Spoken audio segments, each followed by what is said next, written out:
এর মহিমা এরপর আলোচনা করা যাবে, তাই তো? যে যোগ সাধনে মানুষের বুদ্ধি এত শুদ্ধ হয়নি যে সে আত্মজ্ঞান প্রাপ্ত করতে পারে, তা যোগ সাধন নয়। মানুষ মনোময় হয়, অতএব এই মন যত উঁচু হবে অতই উঁচু মানুষ হতে পারবে। মন উঁচু হয় আত্মজ্ঞানে এবং আত্মজ্ঞান হয় এই সাচ্চা যোগ সাধনে, যা থেকে মানুষের বুদ্ধি শুদ্ধি এবং তীক্ষ্ণ হয়। বুদ্ধি শুদ্ধ হয় এবং তীক্ষ্ণ হয়।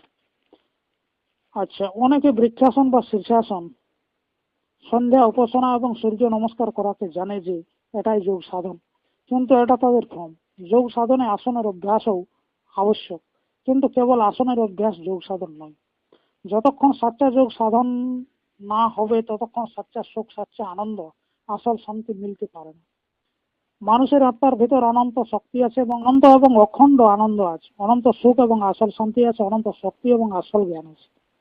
সবকিছু আছে, কিন্তু অনেক লোক আত্মজ্ঞান না হওয়ার জন্য এতে অনভিজ্ঞ থাকে এবং সর্বশক্তিমান ঈশ্বরকে নিজ থেকে আলাদা মেনে তাকে ভয় করে। এই অবস্থায় হৃদয়কে আসল শান্তি মিলতে পারে না।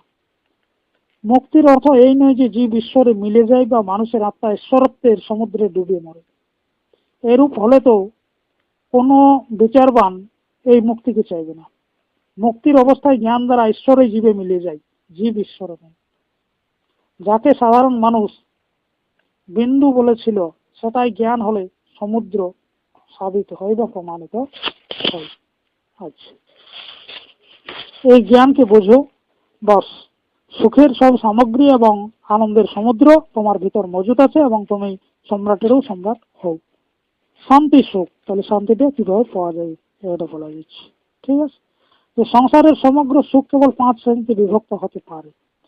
সংসারের সব সুখ কেবল 5 প্রকারের, যেমন হচ্ছে কি রূপের, রসের, শব্দের, স্পর্শের, গন্ধের। এই 5 সুখ ছাড়া অন্য কোনো সুখ সংসারে নেই। যদি আছে তো তা সাংসারিক সুখ বা বিষয় সুখ নয়, বরং তা সংসারের উপরে এক অলৌকিক সুখ, যার নাম হচ্ছে ব্রহ্মানন্দ, শান্তি সুখ, স্বরূপানন্দ বা স্বরূপের শান্তি সুখ।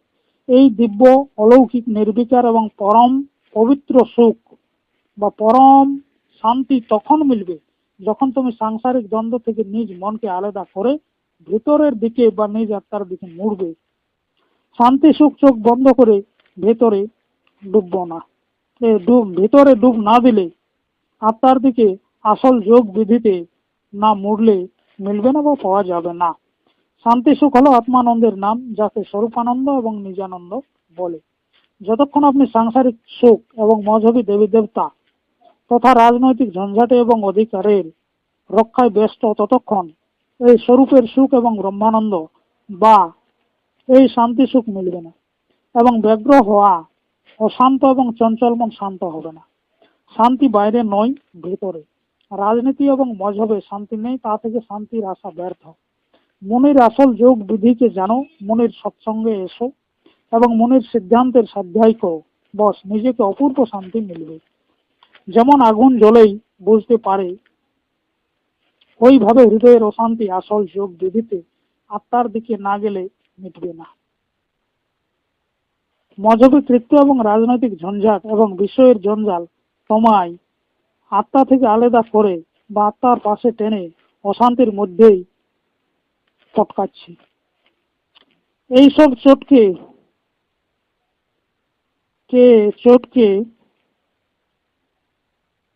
কেউ সহ্য করতে পারে না। চোটকে কি কেউ সহ্য করতে পারে না যদি তার আত্মজ্ঞান না থাকে। আত্মজ্ঞানী এবং স্বাবলম্বী সংসারের থেকেও নিজ স্বরূপকে ভুলে না এবং তা থেকে ছোট হয় না। আচ্ছা, এরপর হচ্ছে কি, ঠিক আছে, যে তা থেকে ছোট হয়নি। আচ্ছা, যেমন পাগল নিজ ঘরেও প্রবেশ করতে ভয় করে, ওইভাবে অভ্যাসী নিজে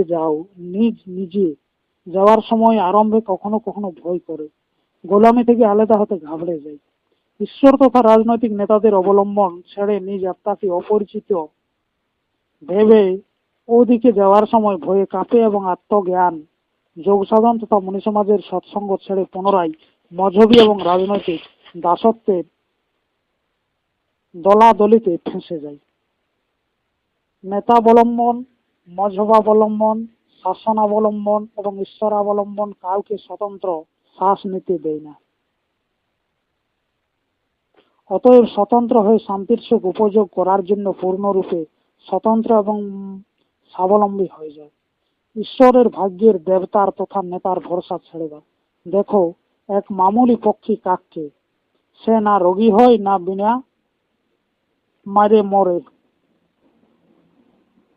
এবং না তার স্বতন্ত্রতায় কোনো মজহবী বা রাজনৈতিক নিয়ম বাধক হয়। আনন্দে খোলা আকাশে মুক্ত হয়ে বিচরণ করে, কেননা কাকের মধ্যে মজহব এবং রাজনৈতিক শাসন নেই, এবং না ঘুষ খাওয়ার জন্য তাকে জ্বালাতনকারী পুলিশে আছে। সংসারে যে স্থূল ভাগ বা স্থূল শরীর নষ্ট হয়ে যায়, সেও বীজের রূপে বা সূক্ষ্ম শরীরের রূপে থেকে যায়। এক আদমি যখন মরে যায়, তখন তার আত্মা তো থাকেই, তার সূক্ষ্ম শরীরেও থাকে। যেমন শোয়ার পর যখন স্থূল শরীর থেকে সম্বন্ধ কেটে যায়, তখনও সূক্ষ্ম শরীর থাকেই। শোয়ার পর আমি এই শরীরের স্থূল পায়ে চলি না, এক প্রকারের পা থাকে যা থেকে চলি, এক প্রকারের চোখ থাকে যা থেকে আমি দেখি, এও সূক্ষ্ম শরীর। এই সূক্ষ্ম শরীর হলো অবিনাশী, বাস্তবে কারো নাশ হয় না। এই কথাকে যে বুঝিয়েছে সে শান্তির ভাগীদার, কেননা এই আসল আত্মজ্ঞানে শান্তি এবং অমরতা আছে, এবং এর বিরুদ্ধে নকল জ্ঞান বা অজ্ঞানের সাথে অশান্তি, জড়তা এবং মৃত্যু আছে। যেহেতু এক মৃত্যু এবং অপর অমৃত, সমগ্র মজহবী জ্ঞান, জড় বিজ্ঞান এবং রাজনৈতিক জ্ঞান মৃত, এবং আধ্যাত্মিক জ্ঞান সাথে আত্মা অমৃত। যে মৃতক নয় সে জড়, যে জড় নয় সেই হচ্ছে অমৃত। ন মৃত সমান হচ্ছে অমৃত। মানুষ অমৃতকে ছেড়ে মৃতে পড়েছে। এর ফলে শান্তি থেকে দূরে অশান্তিতে এবং স্বর্গ থেকে দূরে নরকে পড়েছে। অমৃতের ঠিকানা কোথায় পেল? অমৃতের ঠিকানা কোথায়?